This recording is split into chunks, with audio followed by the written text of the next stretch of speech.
ഇപ്പോൾ കേന്ദ്രമന്ത്രി Suresh Gopi Kozhikode railway station നവീകരണ പ്രവൃത്തിയുടെ റിവ്യൂ മീറ്റിംഗിൽ പങ്കെടുക്കുകയാണ്. അതിന്റെ തത്സമയ ദൃശ്യങ്ങളിലേക്ക്.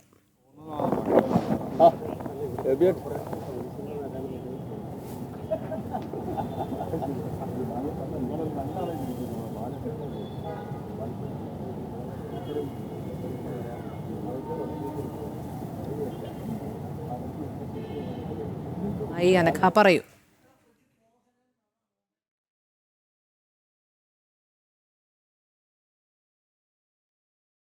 കേന്ദ്രമന്ത്രി സുരേഷ് ഗോപി കോഴിക്കോട് റെയിൽവേ സ്റ്റേഷൻ നവീകരണ പ്രവൃത്തിയുടെ റിവ്യൂ മീറ്റിംഗിൽ പങ്കെടുക്കുന്നതിന്റെ തത്സമയ ദൃശ്യങ്ങളാണ് നമ്മൾ കാണുന്നത്.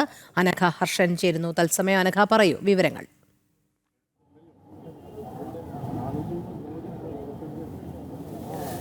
രോഹിണി, കോഴിക്കോടിന്റെ മുഖച്ഛായ തന്നെ മാറ്റുന്ന റെയിൽവേ വികസനമാണ് കേന്ദ്ര സർക്കാർ ആവിഷ്കരിച്ചിരിക്കുന്നത്. അതിന്റെ പ്രവൃത്തികൾ കോഴിക്കോട് തകൃതിയായി നടന്നുകൊണ്ടിരിക്കുകയാണ്. പ്രവൃത്തികൾ പുരോഗമിച്ചു കൊണ്ടിരിക്കുകയാണ്. അതിന്റെ അവലോകന യോഗത്തിൽ പങ്കെടുക്കാനാണ് കേന്ദ്രമന്ത്രി സുരേഷ് ഗോപി ഇവിടെ എത്തിയിരിക്കുന്നത്. ഇപ്പോൾ അദ്ദേഹം ഈ പ്രവൃത്തി നടക്കുന്ന സ്ഥലങ്ങൾ സന്ദർശിച്ചുകൊണ്ട് അത് വിലയിരുത്തുകയാണ് ചെയ്യുന്നത്. അതിനുശേഷമായിരിക്കും ഈ റിവ്യൂ മീറ്റിംഗ് ഉണ്ടാവുക.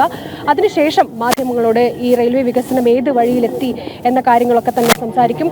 400-ലധികം കോടി രൂപയുടെ വികസന പ്രവൃത്തിയാണ് ഇവിടെ നടക്കുന്നത്. എന്തായാലും ആ പ്രവൃത്തി നടക്കുന്നത് 2027 റെയിൽവേയുടെ പ്രവൃത്തി പൂർണ്ണമായും പണി കഴിഞ്ഞ് എന്നാണ് വിലയിരുത്തൽ. എന്തായാലും അതുമായി ബന്ധപ്പെട്ടാണ് ഇപ്പോൾ സുരേഷ് ഗോപി ഈ സ്ഥലത്തെത്തി ഈ പ്രവൃത്തി പരിശോധിക്കുകയൊക്കെ തന്നെ ചെയ്തിരിക്കുന്നത്. ഈ റെയിൽവേ വികസനം അത് സാധ്യമായി കഴിഞ്ഞാൽ കോഴിക്കോടിൻ്റെ മുഖച്ഛായ അത് പാടെ മാറുന്ന രീതിയിലായിരിക്കും. ആ രീതിയിലുള്ള പ്ലാനും പദ്ധതിയുമാണ് ഇപ്പോൾ നടന്നുകൊണ്ടിരിക്കുന്നത്. അത് കഴിഞ്ഞ ദിവസം കേന്ദ്രമന്ത്രി ജോർജ് കുര്യനും സ്ഥലത്തെത്തിയിരുന്നു. കൃത്യമായി തന്നെ അവലോകന യോഗവും മറ്റുമൊക്കെ തന്നെ പരിശോധനകളുമൊക്കെ തന്നെ നടത്തുകയും ചെയ്തിരുന്നു. അതിനുശേഷമാണ് ഇപ്പോൾ കേന്ദ്രമന്ത്രി സുരേഷ് ഗോപി കൂടി സ്ഥലത്തെത്തി ഈ പരിശോധനകളൊക്കെ തന്നെ എവിടെ വരെയായി പണി എന്നതടക്കമുള്ള കാര്യങ്ങളൊക്കെ തന്നെ പരിശോധിക്കുന്നത്. ഇപ്പോൾ അദ്ദേഹം ഈ പണി നടന്നുകൊണ്ടിരിക്കുന്ന റെയിൽവേയുടെ വിവിധ ഭാഗങ്ങൾ പരിശോധിച്ചു കൊണ്ടിരിക്കുകയാണ്.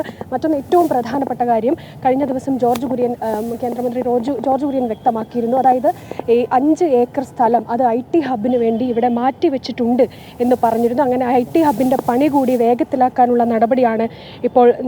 നടപടി ആരംഭിക്കുമെന്നാണ് പറയുന്നത്. അങ്ങനെ IT ഹബിൻ്റെ പണി കൂടി വേഗത്തിലായി കഴിഞ്ഞാൽ അത് കേരളത്തെ സംബന്ധിച്ച് തൊഴിൽരഹിതരുടെ ഒരു നാട് കൂടിയാണ്. അങ്ങനെ ഒരുപാട് പേർക്ക് തൊഴിൽ നൽകുന്ന ഒരു അവസരം കൂടി അതിലൂടെ ഉണ്ടാകും എന്നുള്ളത്. എന്തായാലും ഇപ്പോൾ സുരേഷ് ഗോപി ഈ പ്രവൃത്തി നടക്കുന്ന സ്ഥലത്ത് പരിശോധനകൾ ഏതുവരെയായി പ്രവൃത്തി എന്നതടക്കമുള്ള കാര്യങ്ങൾ പരിശോധിച്ചു വരികയാണ്.